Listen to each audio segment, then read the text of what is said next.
Good evening, fellow residents and City Council candidates.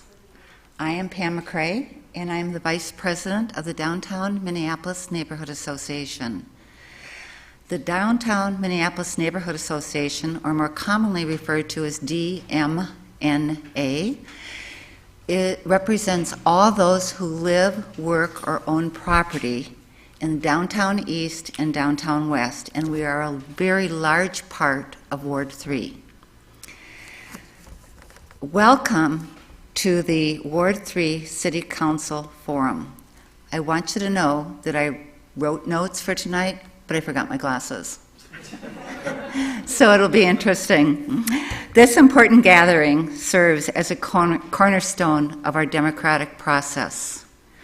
We are delighted to see such an engaged audience here tonight, all of you who share a common passion for our city's well-being and future.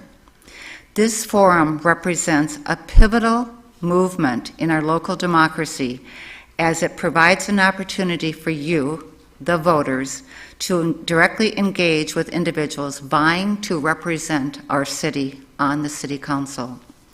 Tonight, you will have a chance to hear directly from the candidates about their visions for our city's future, their qualifications, and their plans to address the pressing issues that confront us today. I encourage you to listen, ask questions, and engage in a thoughtful dialogue as we collectively work to choose our leaders who will guide us tomorrow.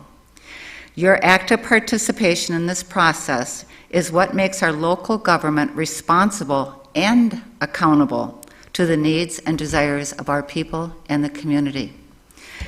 Thank you to the candidates for your commitment to serve the public, for your willingness to participate in the forum. We also extend our gratitude to all of you, our engaged citizens, for being the driving force behind our city's continual progress. Let us make the most of this evening to ensure that our community's future is shaped and informed by us, the engaged voters. Once again, thank you tonight for coming, and with that, I'm going to turn it over to the League of Women Voters.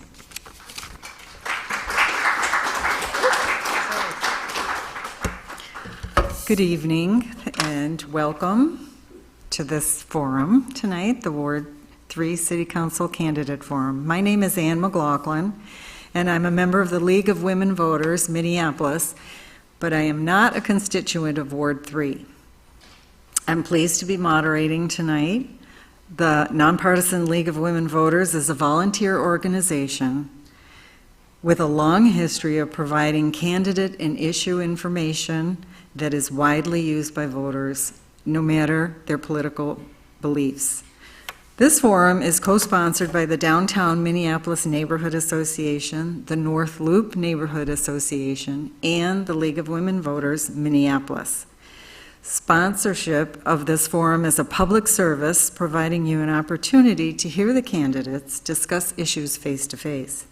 The views expressed here tonight are those of the candidates alone and not those of the League of Women Voters Minneapolis or the Downtown Minneapolis or North Loop Neighborhood Associations. This forum is being held in front of a live audience at the Minneapolis Central Library and is being live streamed to YouTube. Thank you, MCN6, for the production and recording of this event.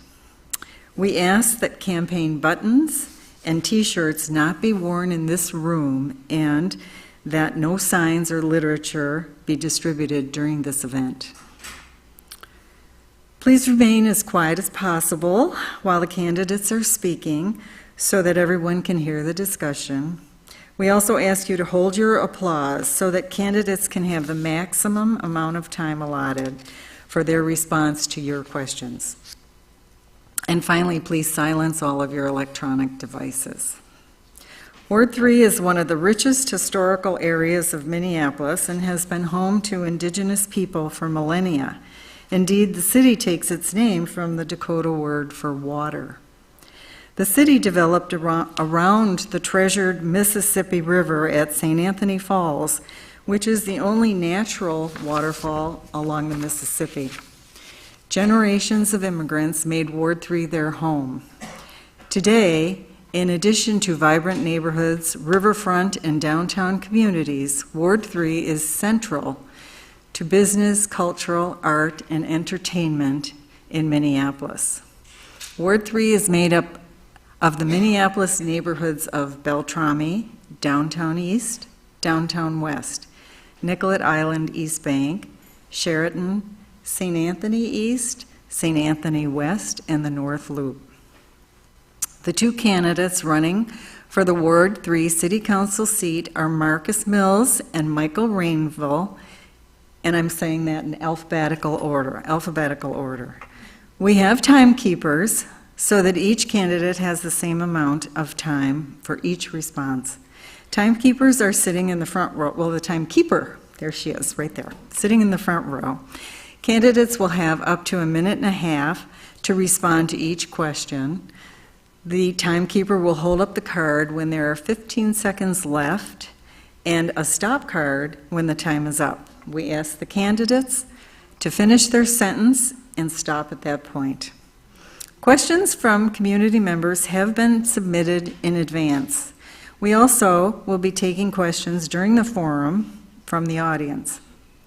They will be collected by volunteers who are standing along the sides with cards, and they will collect your question and bring them to our question facilitators, who will then hand them to me.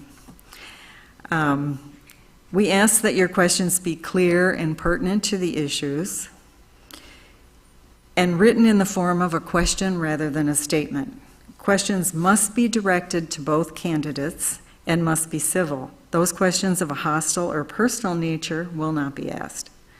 We may consolidate questions on the same general topic, so please understand if your question is worded differently, it's for that reason. All submitted questions are the property of League of Women Voters, Minneapolis. The top issues indicated from the email questions are as follows: public safety, housing, neighborhood issues, climate, city government, and livability, and I will pose questions roughly in this order. If your question was not addressed, please feel free to contact the candidates directly after the forum. It is now time for opening statements. I will ask candidates to make a statement and also address the question, why are you running for the Ward 3 City Council seat, and what are your qualifications? You will each have up to 2 minutes to respond. The order of response is again in alphabetical order, and then we will rotate the order. So, Mr. Mills, do start. Hello, everybody. My name is Marcus Mills, and I'm running mainly because partly it's time. I've been basically an idea hunter for folks for quite a long time. Well over 10 to 15 years, depending on which topic you're referring to. I've been helping out in my neighborhood as a member of my neighborhood association board. I've been on the Neighborhood and Community Engagement Commission. I'm currently on the Energy Vision Advisory Committee. I've been operating as an advocate on the outside and an assistant for the policymakers on the inside. So. I've gone from being an idea hunter to being a sausage maker, and it was about time. And so it's about time I actually stood up and did the job from inside the position. Basically, I've been operating with useful and helpful folks on the inside of the city, from council members, various mayors, generations of city staff, for quite a while, trying to ensure that the people's voices are heard, the people's ideas are coming forward, and that they're turned into policy that help real people. I've been trying to accomplish that for about 10 to 12 years, and like I said, it was about time. My qualifications, I've been working with Community Power for quite a while. I am currently with Black Visions as their environmental justice their environmental justice strategist. I own my own business called At Your Fingertips Solutions. I'm a communications consultant, and I've been trying to assist with a number of the issues that you find most important for a good period of time. Thank you. Mr. Rainville. Thank you, Ann. So I am Michael Rainville. I was born and raised in the Third Ward. I've lived, worked, and played here all my life. And I attended De La Salle High School. I have a degree in marketing from the University of St. Thomas, and I have a certification in nonprofit management from Notre Dame University. For 35 years, I worked for the Minneapolis Convention and Visitors Association, rebuilding, I should say building downtown into the economic engine it is. Prior to the COVID, there were 36,000 hospitality jobs alone, 220,000 jobs in total in downtown Minneapolis. At that same time, I volunteered for 35 years in my neighborhood with the St. Anthony West neighborhood, leading that for 24 of those years. During that time, I worked with surrounding neighborhoods to revitalize the Ritz Theater, create the Pierre Bottineau Library, including the Children's Garden, Parkland, whether it was the Sheridan Memorial Park or the B.F. Nelson Park, and the Police Safety Center up on East Hennepin, which featured a bee cop and a spot for the neighborhood to do their walking patrols out of. I am running for office because I am part of a common sense majority that has pushed the city forward in the last 2 years, and I believe that I can still keep doing that work with your support, and that's why I'm here tonight, to listen to you. Thank you. Thank you. We will now move to the submitted questions. Mr. Rainville, we'll start with you. At this theory of public safety, have you read the Department of Justice report on the Minneapolis Police Department in its entirety? What did you find most surprising, and what specific actions will you take to address the problems that were specified by the Department of Justice and the Minnesota Department of Human Rights? This is a question from Ward 3. Yes, thank you, Ann. So I've read both the Department of Justice and the Minnesota Human Rights front to cover, and what surprises me the most is how the culture of our police department was allowed to deteriorate. Officers were not being disciplined in an appropriate time, and the way to move forward is to listen to the advice that we're going to get from both the state of Minnesota and the federal government, take advantage of the federal government's offer to increase trainings. There's going to be a facility assessment so we can understand, are we supporting our police? But most of all, involve the citizenry, and the outreach efforts that the Department of Justice and the state are asking us to do are very important as we heal our city and move forward into a society, a city that has public safety for all. Mr. Mills. To be quite honest, no, I haven't read all of the reports, both front and back cover. I've gone into some of the depths of the specific issues, but I'll say this. I've been targeted by police before. I have worked with police to try and come up with ways to defeat the prejudices that have existed and the systems that are involved in the kinds of targeting. I've worked with Kathy Waite when she was our inspector in Precinct 2 to try and come up with ways to bring community to solve some of these issues with the police. Those initiatives weren't funded, so it didn't go very far. I can speak to experience trying to work within this city on trying to improve those circumstances. I've known about them internally long before these reports came out. I was literally targeted by police on the government center steps at 4:30 in the morning when I was headed to work out at MSP when I worked at the airport in full federal uniform. So I can tell you that there were issues long before these circumstances came up. long before the murder of George Floyd, long before the issues that we have been dealing with.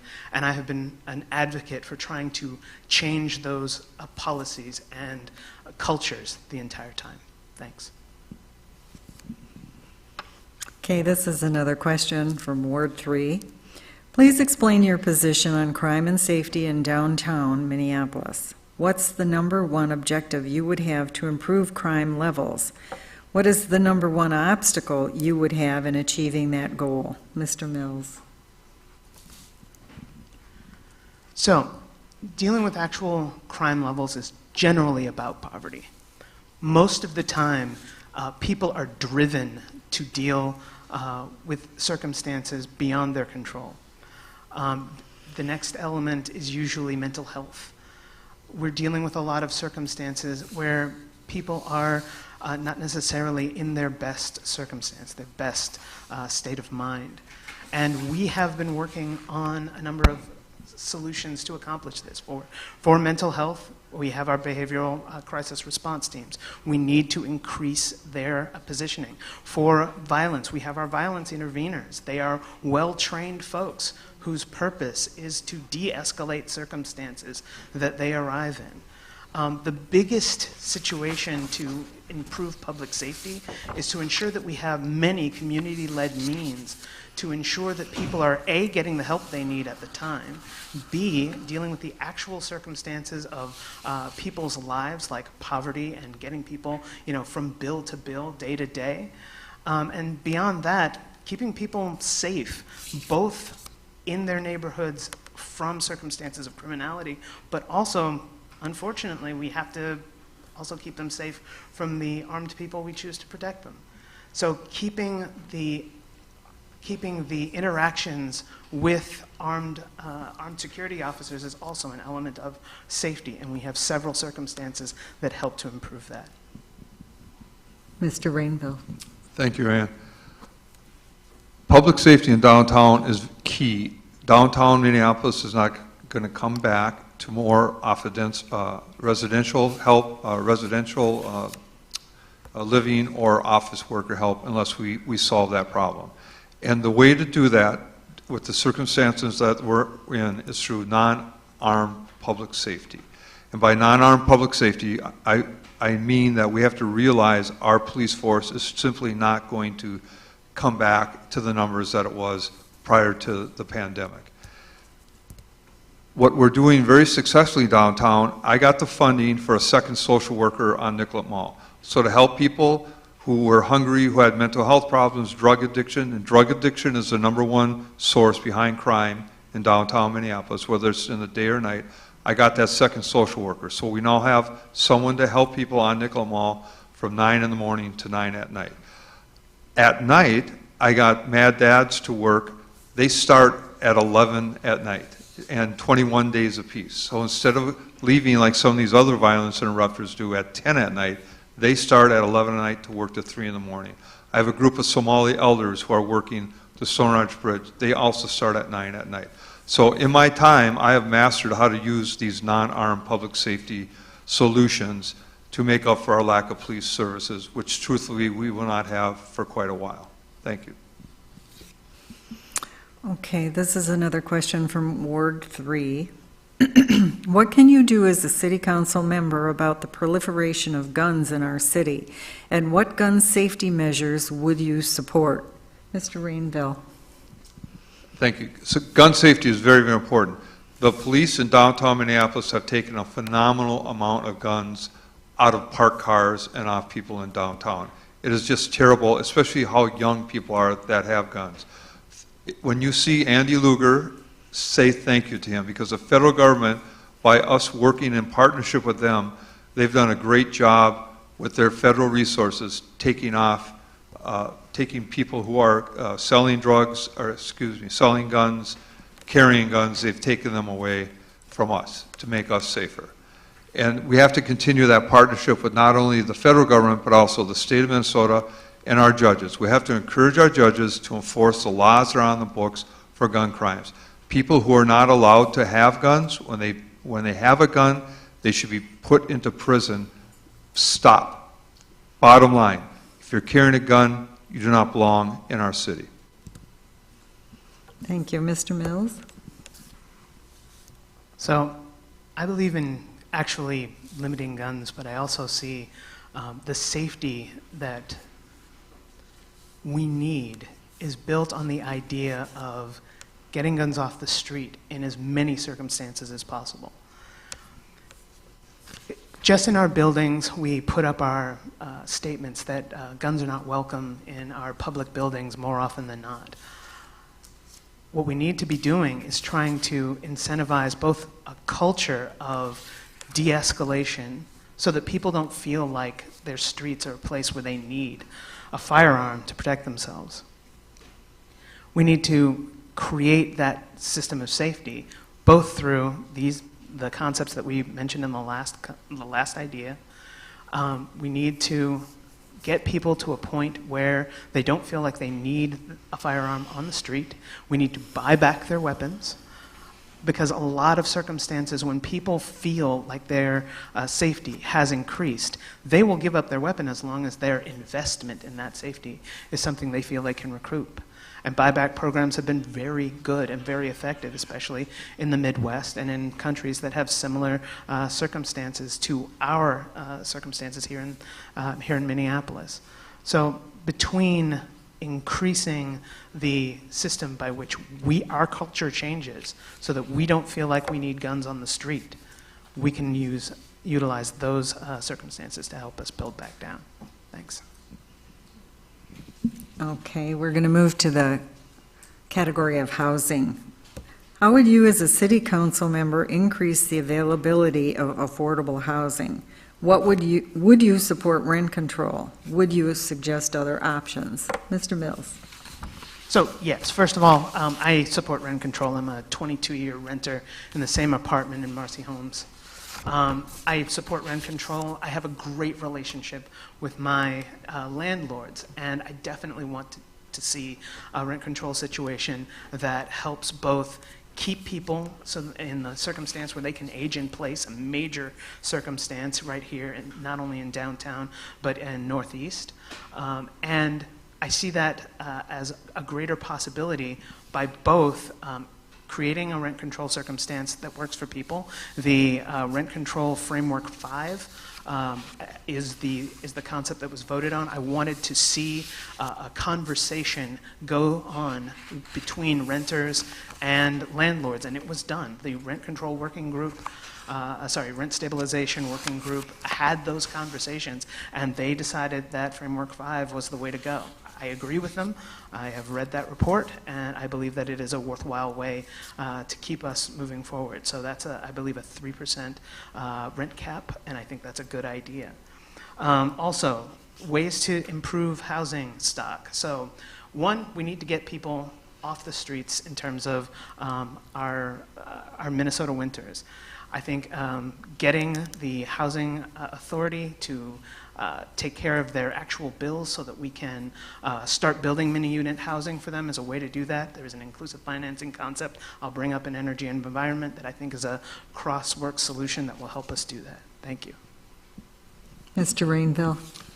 So as far as affordable housing, I authored along with the mayor. The mayor sets the budget, but he asked what my priority was, and last year, number one priority was $1.2 million for Avivo Village in the North Loop. That's a 100-bed tiny home. It's a first step from living out on the streets to get you into stable housing and then even into more stable housing after that. It features social services 16 hours a day. And just today at City Council, we passed a $1 million allocation for an Avivo Village South to match a $9 million grant from the state of Minnesota. We're hoping the county will also help us fund that. And as far as rent control, I voted against it because it hasn't worked in any city in the United States, and all you have to do is look over to St. Paul when they instituted their rent control program, which was similar to what we were offered here by some of the other council members.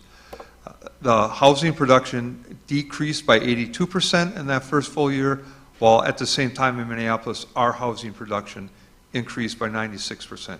It just does not work. Okay, another question still in housing. As city council member, what specific strategies do you support or propose for our unsheltered population? How would you suggest we address encampments? Mr. Rainville. So again, I go back to Avivo Village. That is the model that works. It's expensive, but it works. And to get people off the streets, we have to give them the dignity of having that tiny house, that same pillow that you put your head on every night, the services that are there when you decide to get that help, because people have to decide if they want to give up addiction, if they want to get help for their mental illness, if they need help getting a license. We have to have those social workers right on site to do that. The realization that we have sisters and brothers that cannot house themselves is what we have to raise our hand and admit out loud.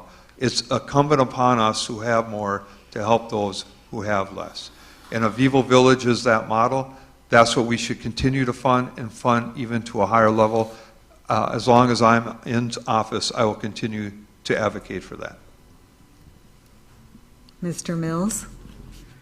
So, as I was getting into, the idea currently, the Minneapolis Public Housing Authority has a massive backlog in terms of both energy and environment retrofits, and it's larger than their actual budget per annum.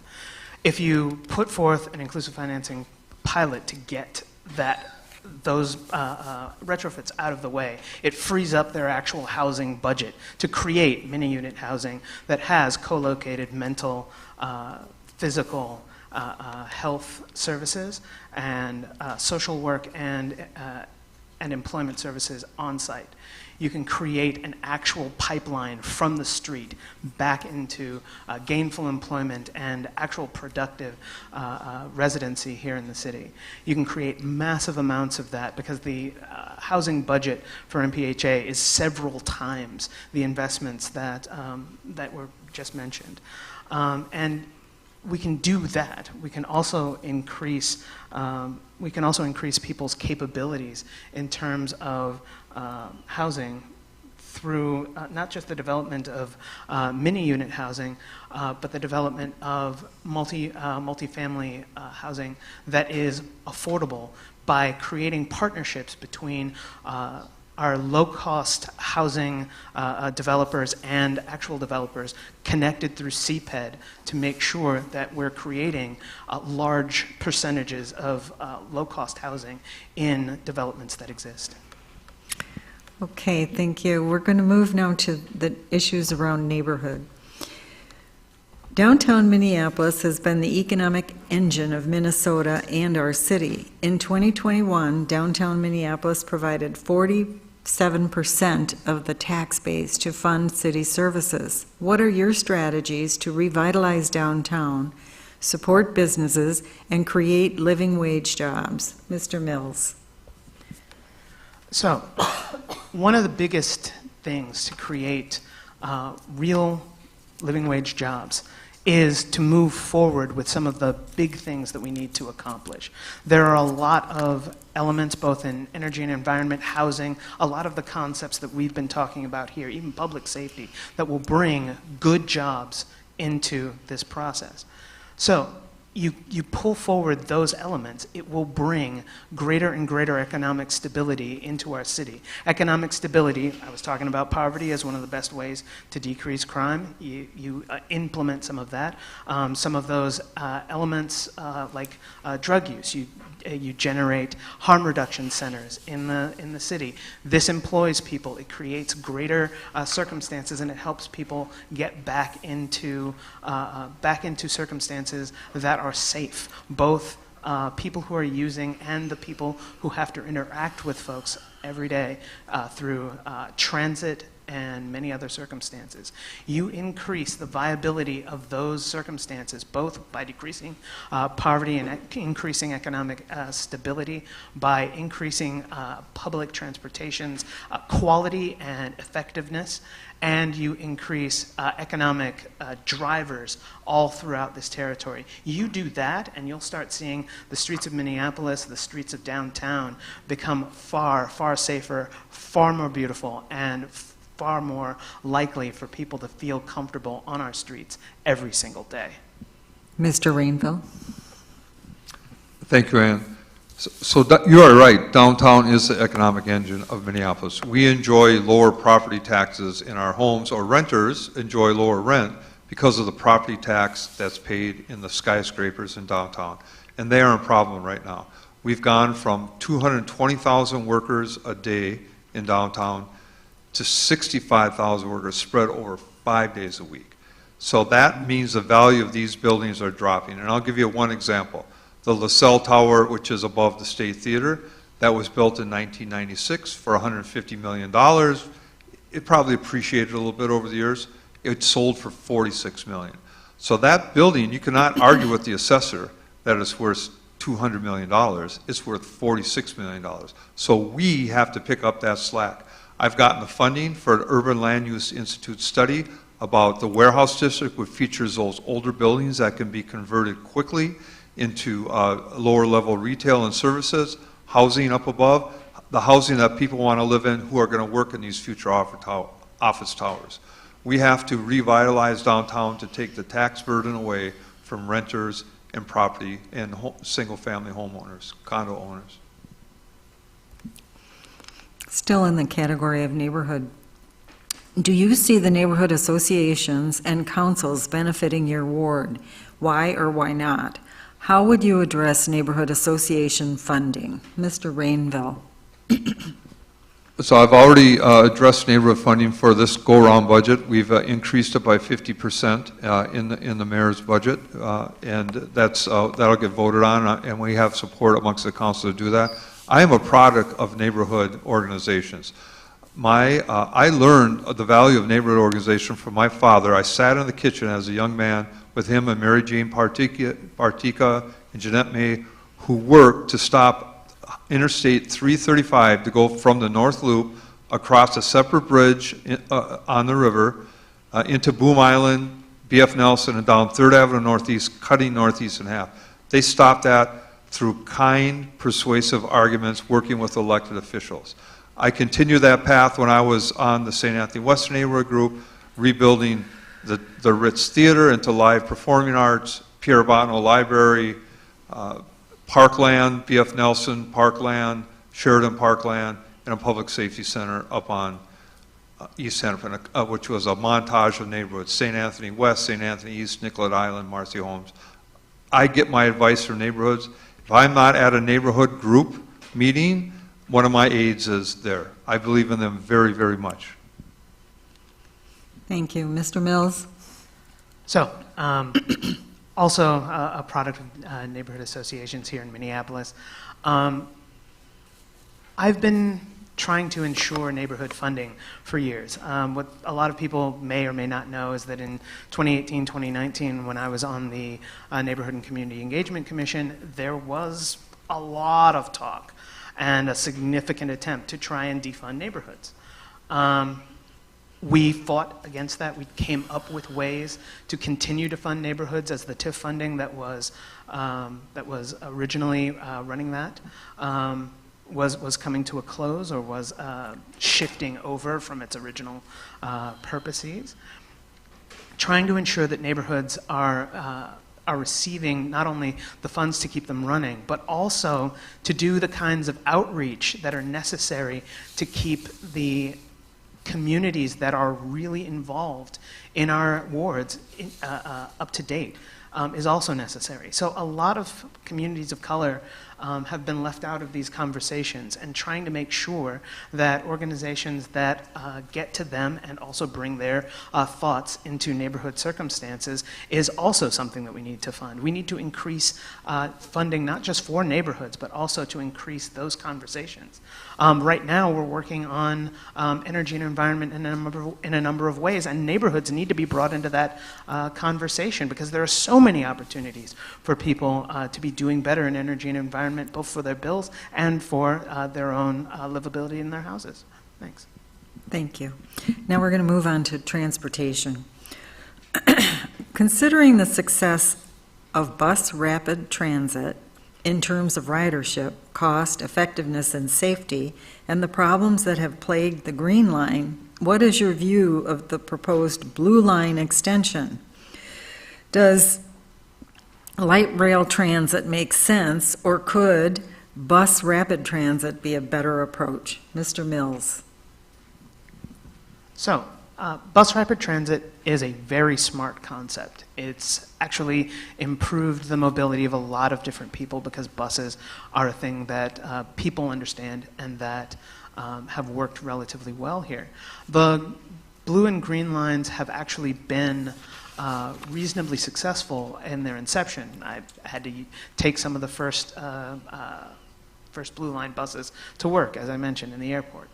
One thing I would say is that a lot of things that have gotten in the way are drug use in the areas and violence rising in some of these areas, making that ridership very uncomfortable. I've ridden those transit systems for years and years and years.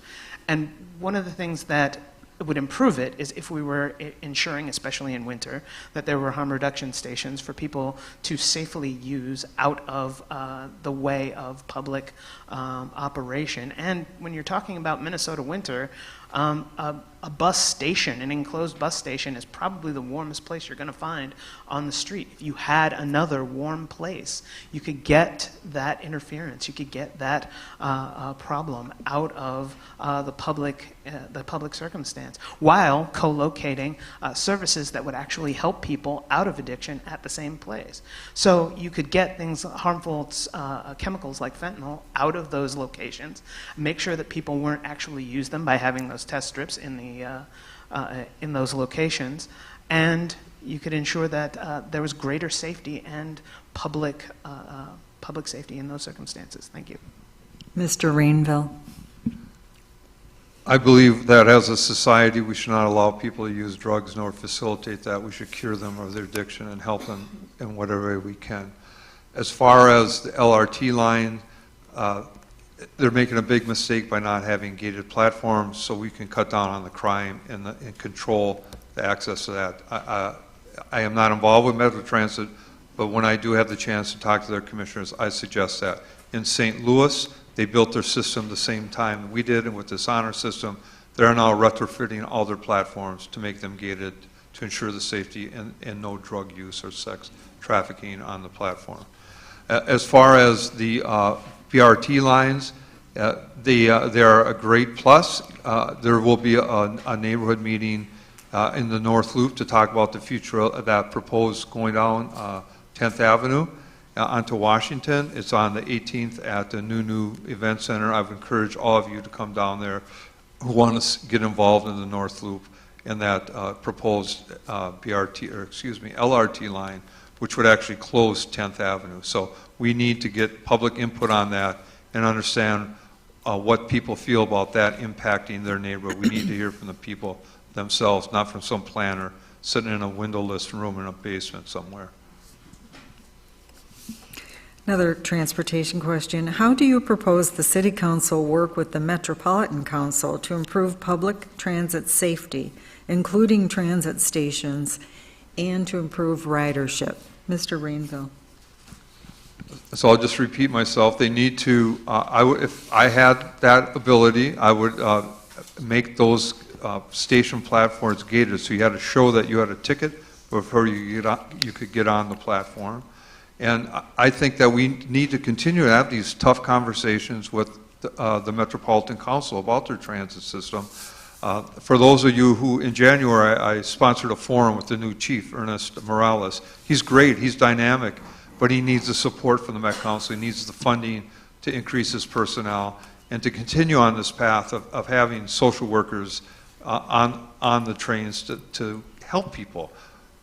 We need to help them with their addictions and their social issues so they do not interfere with the good people taking transit. Mr. Mills? I disagree that exclusion is the way to solve people's safety issues. I do believe that ensuring that people have places to use that are not these transit platforms will get that circumstance that circumstance mostly taken care of. We can save lives by having fentanyl test strips in those facilities. We can have social workers and medical personnel who can both deal with overdoses and deal with trying to help folks out of addiction directly. Just saying we want to help them out of addiction, we have to actually have a plan to do so. And I think that these locations with trained personnel who do that on a daily basis can help that happen. The transit elements beyond that are improve the actual transit itself. Get the next level of buses involved. Get the electric buses in. An inclusive financing program for the Met Council could help that process be accelerated. So you'd have less harm in actual neighborhoods from their transit systems. Get those circumstances and get the economic backing in those places to help those circumstances get better and better and better, to help the quality of the transit become something that everybody wants to take. One of the best signs of, I'll be right finished. One of the best signs of a society is when the wealthy want to take public transit. It shows the health of the society. We need to get there, and that's the system by which you do it. Thank you. We'll move on to climate questions now. How will you make Minneapolis a carbon-neutral city by 2050 and prioritize all residents per our climate equity plan? Mr. Mills. So, this is partly my wheelhouse. Talking about inclusive financing as a point. I've mentioned it several times already. Basically, it's a system by which you can pay for your energy improvements, whether it's solar or maybe retrofit for your housing, insulation for your housing, all of those different things. You can pay for it on your bill through the way you actually pay your bill right now. And it's a way to ensure that the payment is actually less than the savings that it incurs, because under most circumstances, an energy or environmental upgrade is more cost effective than it is costly. So usually what happens for folks is you get the upgrade, and the next thing that happens is your bill goes down. That's it. It's actively in place in 8 states, in 18 utilities around the country right now, and it's one of the best ways to ensure that the benefits of the new energy economy are in every person's home as soon as possible. And so you can use that both to improve your economic circumstances and the way your actual housing is comfortable, and it can also be used for institutional economic improvement, because many of the circumstances that already exist both in housing and in transportation can be served by the upgrade into the new system, like electric buses or energy and environmental retrofits for housing. Thank you. Mr. Rainville. Thank you, Ance. We know that we have to be a leader in Minneapolis in the climate change. To pass the climate equity plan, I did not know a lot about what should be done, so I asked Minnesota 350 to help educate me. And for 3 separate sessions down in the back room of Elsie's Bowling Alley, they taught me what was important and how we could manage this, working with, not against, but working with Xcel Energy and Centerpoint Energy. And that's how we have to do this, by all working together. What impressed me the most about the climate equity plan that was advocated by Minnesota 350 is to get into our lower income neighborhoods right away, into the north side and south side, and help them to insulate their homes, to save that energy, help them with new furnaces, air conditioning, and then most of all, create great jobs to do that work. Union, well-paid jobs, because climate equity is also social equity, and there's nothing like a well-paid job to take care of yourself and your family, which we can have as we improve our climate. This is another climate question. The Herc, Hennepin Energy Recovery Center, incinerator is a big issue for North Loop residents. What would you like the city of Minneapolis to do about the Herc? Do you think that trash burners should be allowed in the city? Mr. Rainville. Well, the Herc, for the record, is a county project. That's who handles our waste. So the city has very little say in that. But we are able to offer our opinion, and I've spoken with many of the commissioners and just expressed the idea of looking towards what can be done. How do we handle our waste differently?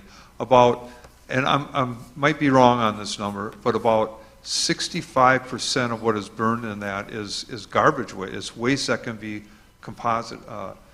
We can use in compost. So how do we improve that? How do we get people to use compost bins more? How can we be smarter about burning that? Because if you think about that, that is a lot of substances going up in the air. Granted, it might be very hot when it goes up, but it's got to come down someplace, and we don't want it to come down on anybody in the metro area. So we have to rethink that, and it's day and time. It was a state-of-the-art facility. That day and time has come and gone. Mr. Mills. So I've been working to shut down the Herc incinerator since 2016, along with Karen Monahan, with her team, and currently with the Minnesota Environmental Justice Table. The Herc incinerator is a serious problem. A lot of the people who work downtown are actually living in the north areas, including North Loop, that are doing this. Nobody should have to collect the garbage in the afternoon and breathe the same garbage at night. So here's the thing. We've been fighting against the Herc for decades.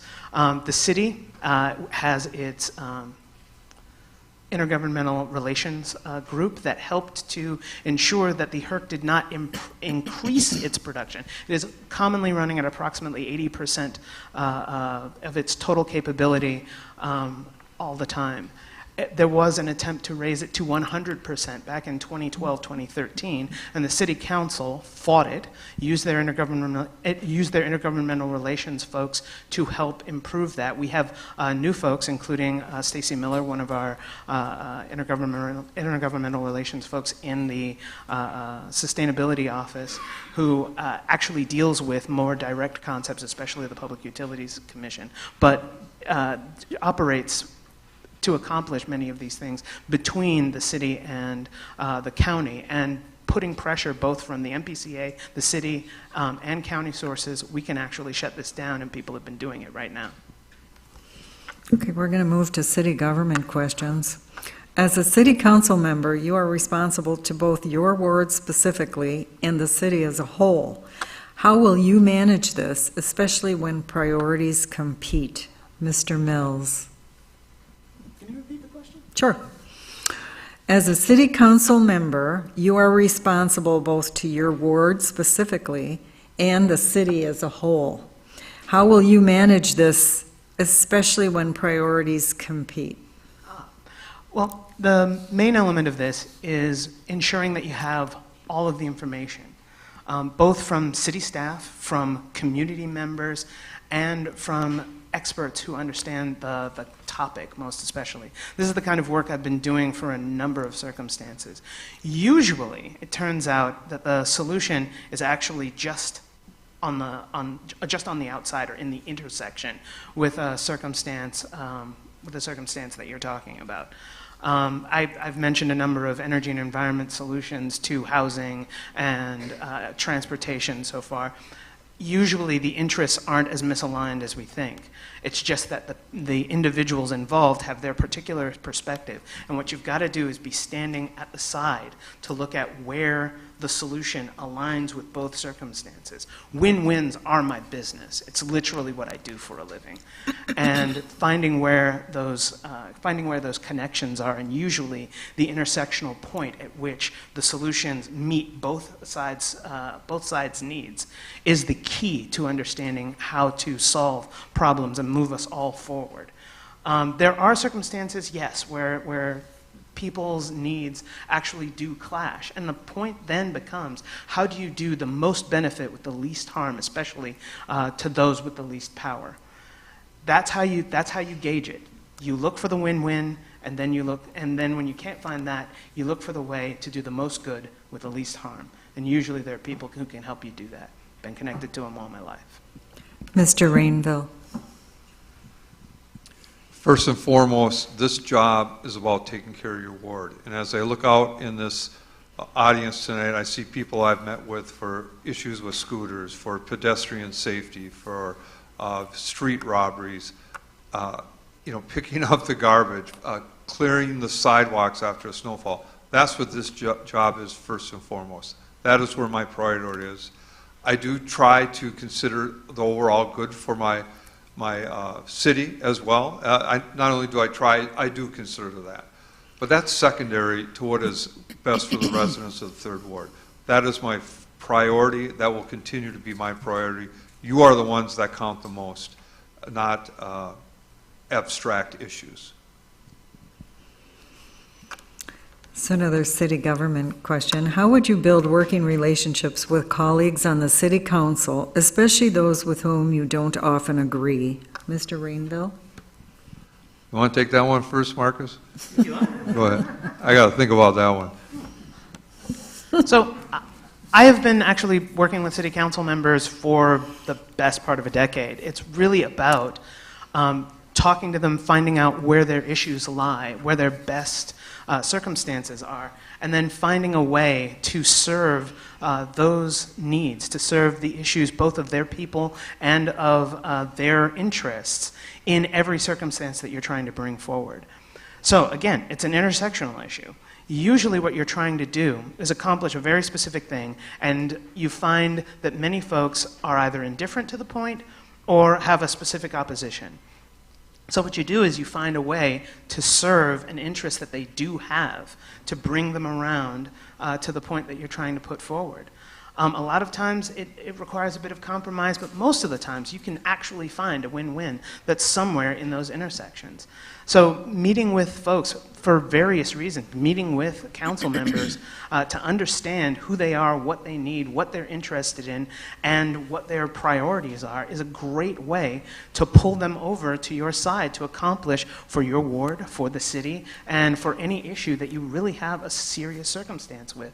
I've been doing it for 15 years now with city council members, and we've gotten a lot done.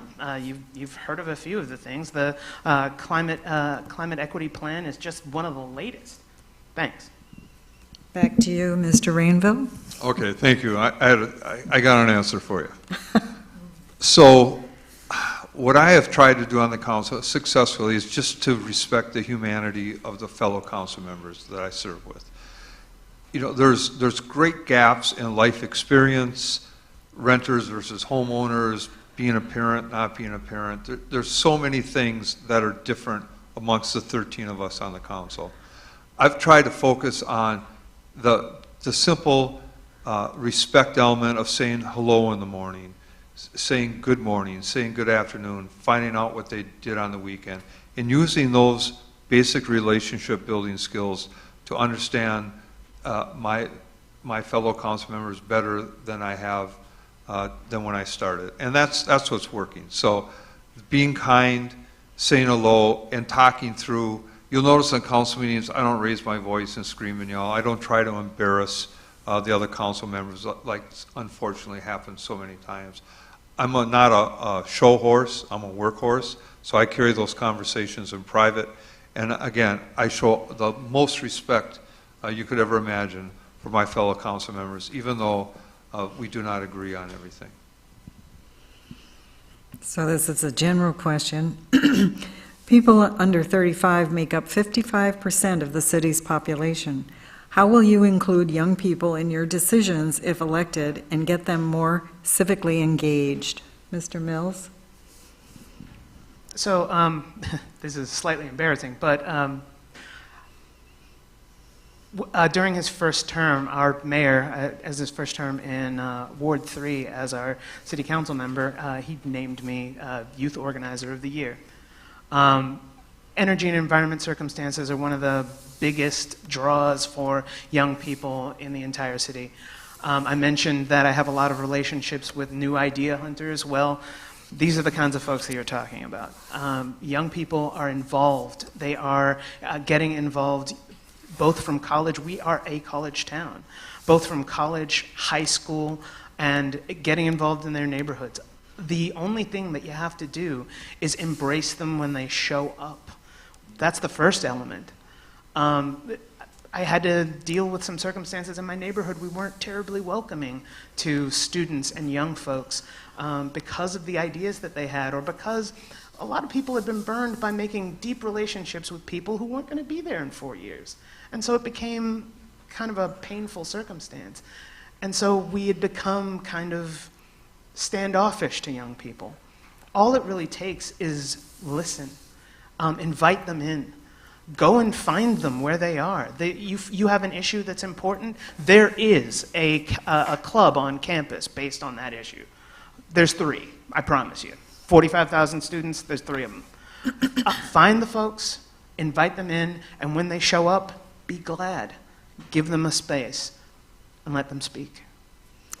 Mr. Rainville? Thank you, Ann. Just last night, I went to the Beltrami annual meeting, and I would say everybody in there was under 35, young, whether a renter or homeowners, starting off their career, starting their families. It was just a pleasure to sit down and listen to those residents in Beltrami. I have a great outreach to the De La Salle High School down on Nicollet Island in the heart of the 3rd Precinct. And I recognize that my space and time as a leader here is limited, and I'm continuously looking for someone to pass that torch on to. Who will be the next generation of leadership? How can I help develop them? And I'll go back to the neighborhood groups. That's where I get my ideas from. That's where I have the most respect for new ideas, is from neighborhood groups. And it's just a pleasure to see the youth that is in these neighborhood groups in Minneapolis. Thank you. We have time now. That was our last question, and we are now going to have time for each candidate to make a 1-minute closing statement. Mr. Rainville. Thank you for the opportunity. Excuse me. Thank you for the opportunity tonight to the legal voters. It's just so important that we have these debates. And Marcus, thank you for coming down here tonight. This city is on its rebound. It's on its way back. We are rebuilding Minneapolis. It is a great city that took a knee during COVID and the civil unrest, but we are coming back, and we're doing that because we have a city council that cares about its people. It listens to people. It's getting stuff done. We are a balanced city council. I am part of that balance. I have a great vision for downtown as we rebuild. Nicollet Mall should be a great green street. Public safety should be unarmed and focus on bike patrols and safety walks. I'm getting the 15-second here, so I'm going to honor that. All night I've been honoring that. Tonight I will on this answer as well. I won't overrun it. So thank you. Believe in me as I believe in Minneapolis. Mr. Mills. Also, thanks everybody, and thank you, Michael, for coming here and bringing this forum to life. We need these kinds of conversations. I agree. We've been a city that's been not just on the rise, but successful. We've come through some of the worst circumstances this country has had in the last 30 or 40 years, and we've come through it better than most places. We have been increasing our population by people wanting to come here because we've been successful economically, environmentally, racially, and, strangely enough, even in our security forums. We do really good work here. The problem is that what we need to do is bring our ideas forward. I believe we need a progressive council, and that's where we'll get a lot of this work moving forward. We've had the best progress that we've ever had when we had progressive majorities on the council. I hope to bring that back. Thanks, folks. Have a great night. Thank you. On behalf of the Minneapolis League of Women Voters and the Downtown Minneapolis and North Loop Neighborhood Associations, I would like to thank the audience for coming tonight and the internet audience for viewing. We especially thank our candidates, Mr. Mills and Mr. Rainville, for being part of the democratic process by running for office and being willing to serve our community. Many thanks to MCN6, Minnesota Community Network, Channel 6, for recording this forum, and to the Minneapolis Central Library for providing space. The video recording of this forum and all other City Council forums will be available unedited for viewing on the League of Women Voters Minneapolis website, lwvmpls.org. Recordings may not be edited or used by candidates or the public for political purposes. The League also researches issues important to our members and the health of our communities. If you're interested in finding out more about what we do and how you can make a difference, please visit our website, lwvmpls.org, and consider joining us as a member or a volunteer. You can find more nonpartisan information about candidates and about voting at another League website, Vote 411, VOTE 411. Information on voting and registering to vote can also be found on the Minnesota Secretary of State website, mnvotes.org. Remember, Election Day is Tuesday, November 7th, and voting starts tomorrow, September 22nd. You can consult Minneapolis Voter and Election Services at voteminneapolismn.gov for voting sites and hours. Please vote. Your voice matters. Thank you very much.